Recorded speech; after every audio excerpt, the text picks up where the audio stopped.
Hey friends, well, I ordered some hops plants and some rhizomes here and they have arrived.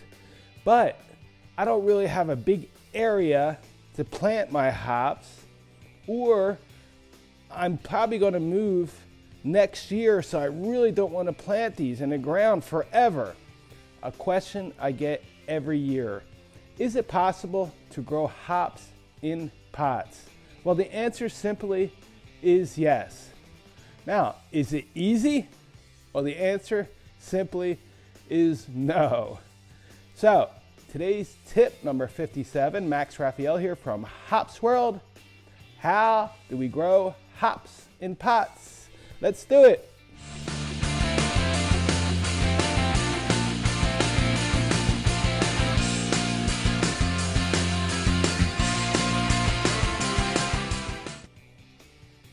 So friends, I guess by now you realize that yeah, it's possible to grow hops plants in pots without being outside on a huge trellis. Now, we grow hops in pots every single year.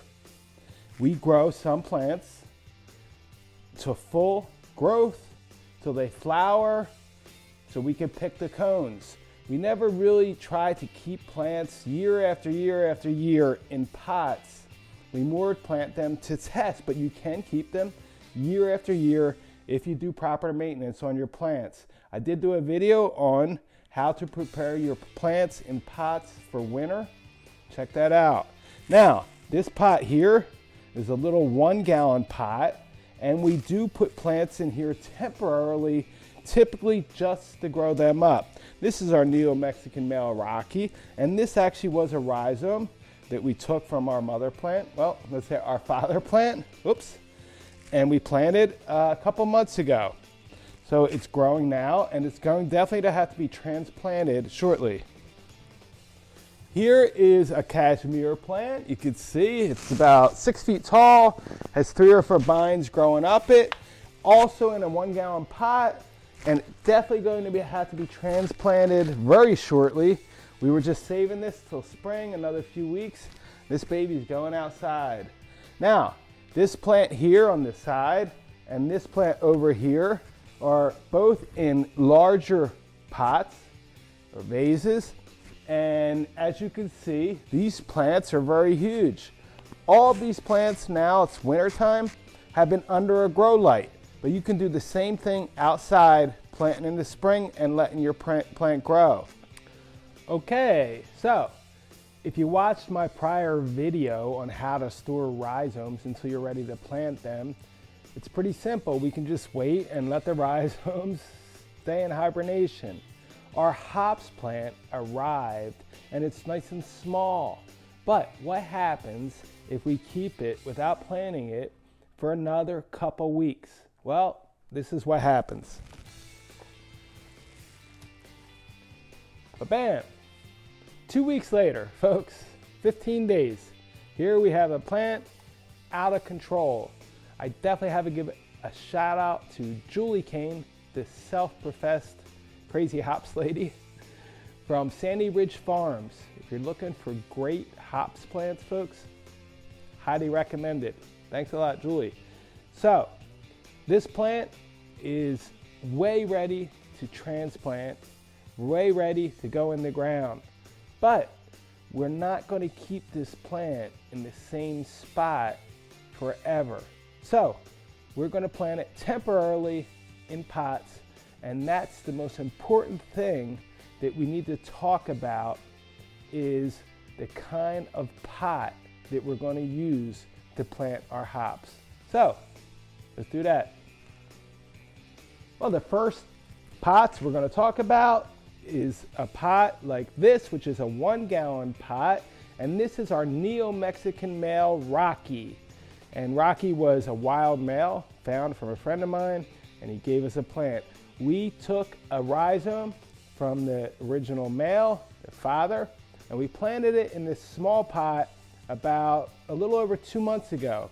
The idea is just to hold this over until we actually plant it in the ground. So if we're going to do transplant, we have a little plant like this, we can plant it in a 1-gallon pot just until it's ready to go in the ground, and this can hold this plant for easily a couple months without suffering. Now, it is possible to keep a plant longer in a small pot like this, but definitely not recommended. Let me show you this other plant. So right here is a cashmere plant. You can't really see it all in the picture, but it's in the same size pot. It has 3 or 4 vines growing up, all the way up. It goes up to the top and folds back over. It's way past being time to transplant. It's about 2.5 or 3 months old. I left it here just to show you guys that it is possible to hold these over for a while in a 1-gallon pot. But if you want to have plants that stay in the pot all year from planting until flowering, the minimal plant size would be equivalent to this plant right here, and this is a 3-gallon pot. I'll grab one here. As you can see, the size of the pot at 3 gallons. Definitely the minimum size that I would use for planting hops, and I will explain why. And there's 2 factors that are really important, maybe 3, but the first one is the hot and the cold. What happens with hops? Within 1 year, a hop's root can easily grow 3, 5, 6, even 10 feet long. Hops are known, the tap roots, to grow down 30 feet after a number of years. So imagine them roots in this plant growing so quickly. These roots go straight out to the edge of the pot here. So when it gets to 90 degrees or 100 degrees in the summer, these roots literally have water in them and they fry. And the same thing goes in the winter. When the roots are on the edge of the pot and it gets down below freezing, the roots can easily freeze. That's a big problem with growing hops in pots, and that is why the bigger the pot you use, the better chance you have of the plant doing well. So, as opposed to this 3-gallon pot, we have a plant right here. It's in the same kind of system as this plant, and it's in a 4-gallon pot, which is this pot here. Now, these pots, believe it or not, I did not pay for. I go around to local garden stores and go dumpster diving, folks. You would not believe how many plastic commercial type pots are in the dumpsters of these places. And any plants I ever buy for my garden, whether they're small or big, I always save the pots. I got tons of extra plastic pots. If you have to buy them, you can buy them pretty cheap online. These are really cheap if you buy a quantity. But if you only need one, I guess you could go buy one. Now, the next size I'm going to show you, which I would highly recommend, if possible, if you can get one, is, ta-da! Now this is the perfect size pot for a hops plant. If you plant a hops plant in a pot this size, it could easily stay through second year. This is a 25-gallon pot, and again, I didn't pay for this. I actually worked at a closed down nursery that had tens of thousands of pots strewn around that were laying there where the old plants were dead, but 99% of them were cracked or broken. They sat there for so many years. I ended up finding 2 big, huge ones just like this in perfect condition. Now, I don't plant actually in these 2 pots, but I do have a plant outside, and I'll show you right now. This plant right here is a Canadian red vine. And what it's planted in is basically a half a barrel of wine or whiskey. This is actually a replica made of plastic, but you could get a half a barrel, a wooden one. It would really look cool out there in the garden. This plant, I know, grows tons of rhizomes and tons of roots, this variety specifically. So I planted this in a real huge pot because I don't think I wanted it in the ground. If I have to pull it back out, and this will be the second year, it would be a nightmare. Now I can move this plant and transplant it in a year or 2 without a problem. So a huge pot would really be cool. Whether it's practical, I don't know, especially if you have a bunch of plants like I do. So what I started using just last year, and it seems like the best idea yet. And again, I pay nothing. Ta-da! A 5-gallon bucket. You can get these for about $3. They sell orange buckets at your local home center. But these I get from a buddy of mine who's a painter. He paints houses. He literally throws dozens of these out each month. And I mentioned to him, he said, oh my gosh, they're really difficult to get rid of if I'm not on a job site that has a dumpster. So he saved some for me. He cleaned them right there on the site, on the inside, so they're perfectly clean and they're ready to use. Now, a couple things about using a plastic bucket. People have asked me about, and a lot of people don't even realize this, if the plastic is safe to use for plants. They have a thing called food grade and non-food grade plastic. Non-food grade plastic can actually leach the chemicals that are in the plastic into the roots of your plant and into the plant that you're going to eat. So it's super important to pay attention to whether the plastic of the bucket that you have is food grade or non-food grade.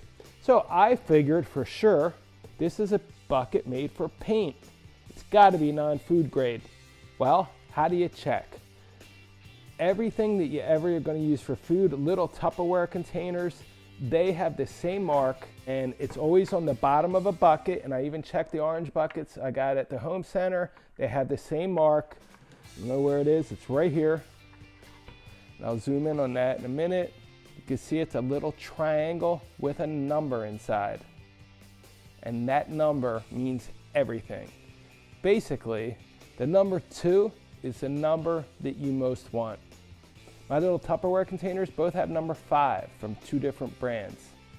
But if you use any that has number 1, number 2, number 4, or number 5, they are considered food grade, and you can use them to store food or for plants. Okay? So if it has number 3 or number 6 or number 7, ditch it. Okay? But every bucket, I looked at 4 different buckets that I found. They all had number 2, and that is actually the best for using to plant in or for store food in. Okay? So the second thing, really important, whether you use a bucket, whether you use a 1-gallon pot, 2-gallon, 5-gallon, 25-gallon pot. I can't say enough about this. And same thing when you plant the plants in the ground. The word that's most important, planting plants in pots, is drainage. Drainage, drainage, drainage. Hops can grow up to 10 or 12 inches per day. At the end of the year, they can easily have 30 or 40 pounds of plant mass that grew up to 5 or 6 meters, which is 15, 18, 20 feet tall. So imagine the amount of water that got sucked up from the roots and pumped up into your plant to make it grow. Hops love water. They need lots of water when they're growing, when it's summertime, when it's hot.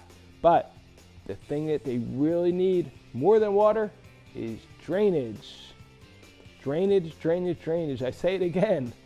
You need to let the plant and the soil almost dry out completely before you water your plant again.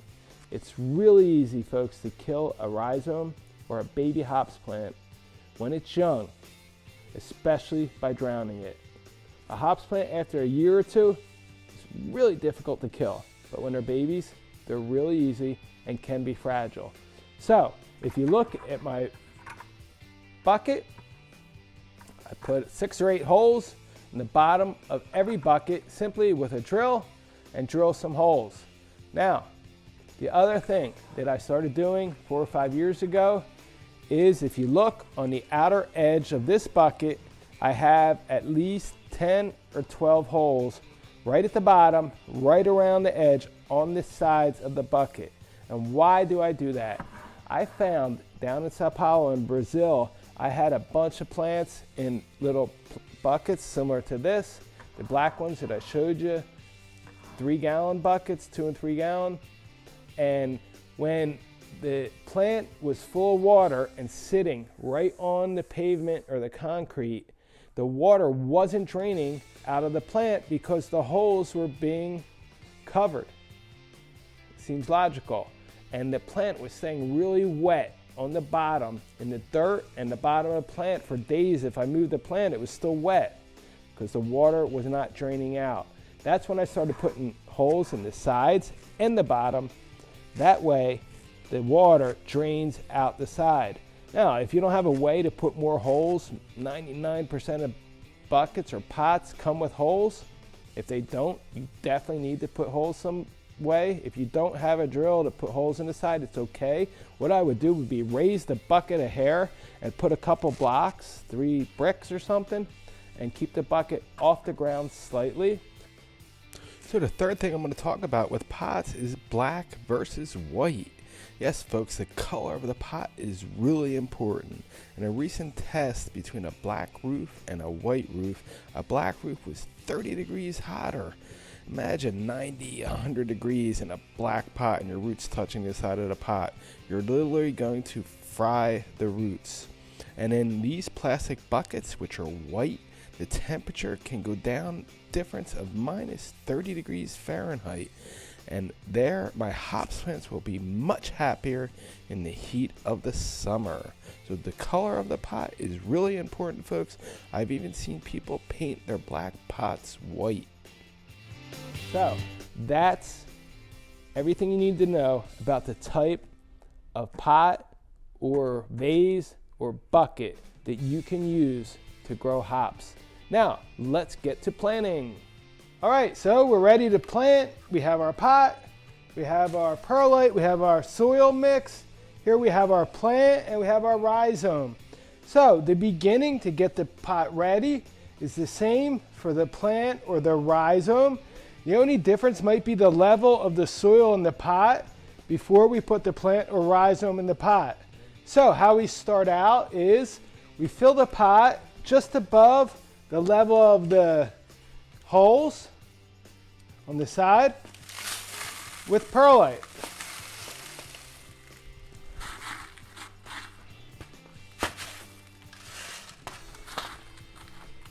Just like that. So now the holes will be really difficult to plug or fill or clog with the real fine soil. There are people at this point to put a little screen or a fabric down, but I don't bother. Now we start putting our soil mix. If you didn't see it, we put a tip on our channel. Do it yourself soil mix for planting hops in pots. So the idea is to fill this pot when we're done just above the mid-level of the pot. We don't want to fill this pot and have the plant way up here in the top. And the reason why, when this plant starts growing up taller, we're going to actually clear the leaves away and fill the pot more with compost or mulch to add nutrients to the plant as it's growing. So if we fill the pot all the way, there's not going to be any room. So what I do now is I take our plant and I sit it right in there to see where the level of the plant will be when I'm done backfilling, once I plant the plant and take it out of the pot. And that's just about right there. Okay, you don't want your plant way up here in the pot when you're done. So I remove the tag, gently turn the plant over, squeeze the sides of the little pot that it's in and pull the plant out. Trying not to break any of the dirt or roots or these stems and big stalks sticking up. And then flip it back over and sit it right in place. So what I do is I push most of the stems all to one side and I start backfilling around the plant.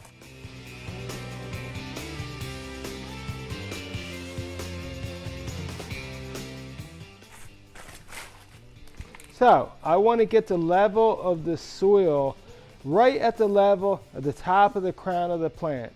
You don't want this plant sticking up out of the soil for it to wick the water out, and you definitely don't want it down in a hole. But in the pot, you want it nice and level. Give it a little firming down, and you're good. Now the only thing we have to do now is train these little sprouts clockwise around this little bamboo stick that we have, and give the plant water. It's real important every time you transplant a plant, give it a good dose of water. And don't forget, folks, 2 labels. One small one buried down in the side, and a nice big label I'm going to make here with a wooden stick and stick it in the plant.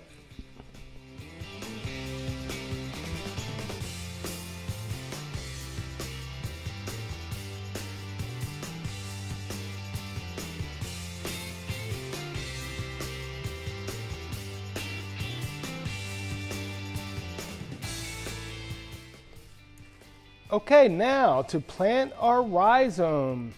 We really start out the same way. We fill about 1 inch of perlite, and then we start filling our pot, our vase, with our soil mix. And what we do is we're going to get this probably just a little bit higher than we would if we had our plant. And we do the same thing. We lay the rhizome in there. I'm going to explain how we plant our rhizomes. If you look on the internet, there's plenty of places that tell you to look at your rhizome and pick the eyes or the nodes that are facing upward and plant your rhizome vertically. Now, I went to Yakima Valley and I watched plenty of farms, and the way they plant, every one I saw actually plants the rhizome at an angle at about 45 degrees or maybe a little steeper, just like that. Now we here plant our rhizomes completely horizontal, and I'll tell you why. We actually go and we look at the rhizome all the way around, and we look at these eyes and nodes, and everybody does the same thing, and they basically pick the most nodes that are facing up. Now this rhizome, these nodes or eyes actually grew in the refrigerator while it was in hibernation, and they grew upward. So we're going to pick this side as up. The reason we plant horizontal, I found if I plant vertical, these eyes here are definitely going to grow. These on the bottom, not so much, or they're going to take a while. Horizontally, we have a lot better chance that we get these eyes at the end, in the middle, and in the front all sprouting. The other thing is when we give this water, the water and the nutrients from the soil above it have a better chance of penetrating into the rhizome and all these little fine roots that are going to grow out of the rhizome, as opposed if it was vertically and you have this only small area, any water penetrating the soil next to it is going to have a harder time getting sucked up into the rhizome. Now the other thing is big farms, they plant vertically, but in each hole they plant 3 to 5 to 6 rhizomes in each hole. If you have a nice rhizome that has plenty of sprouts, at least 2 or 3, you only need 1 if you're planting your plant in pots, and it will grow as long as you treat it right and follow our instructions. Okay? So, horizontal, that's the way we plant our rhizomes. So we lay that in the soil nice and gently, and we backfill just so the tip of these eyes is just barely covered. Now if these eyes weren't so big, we'd only have about 1 inch of soil on top of the rhizome. In this case, we're going to have a couple inches. I've also seen people say to plant them 6 inches deep, 4 or 5 inches deep, which is probably okay, but I like mine to just be below the soil, because I don't put as much soil in the pot all the way up to the top. I leave it down pretty low so that once these plants grow up, I can defoliate them a little and add different kind of mulch or compost, organic material that's going to help these get nutrients. So all we have to do now is put 2 labels. Remember, always 2 labels, one buried in the pot and one outside. And get this baby out in the sun and give it a nice drink of water. Hey, hey. Wow, am I happy to be out here with my hops plants. So this is my little mini trellis that I made last year. If you missed it, it's a retractable trellis. It's only 12 feet tall. It costed, I think, about $200 to make. It works really well, especially for these first year plants in pots. Behind me is our bigger trellis. You could probably see here some plants really starting to blow up. We're ready for some work. Time to get these strings up. But right now, these are the plants that we bought and they arrived. I showed you how to transplant them. And what we did was we trained some of them right on little pieces of bamboo. And what we're going to do now is show you how to train them onto the string. How to train them in general. It's real simple. You take the plant, once it's grown up some, and you wrap it in a clockwise direction. The first year is real simple. Everything goes up the string. All the sprouts that come from the ground go up the string. If you get branches, you let them go. But the sprouts from the ground, you want as many as you can to grow and all go up the string. You don't have to worry about cutting or pruning or anything first year.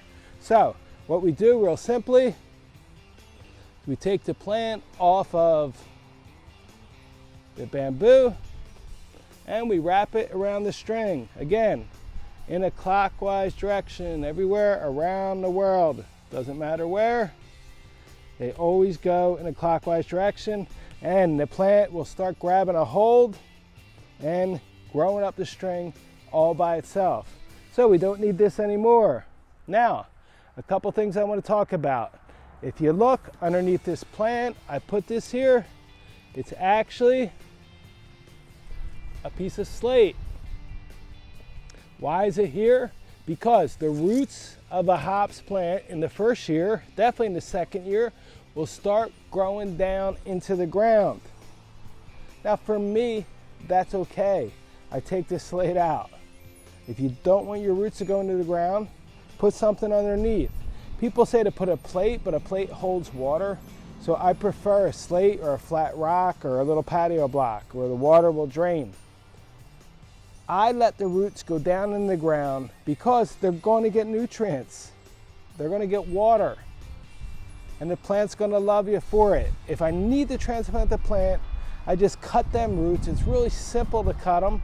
It's not like digging out a plant and digging up all these rhizomes that are 3, 4, 6 feet long. Okay? The other thing, water.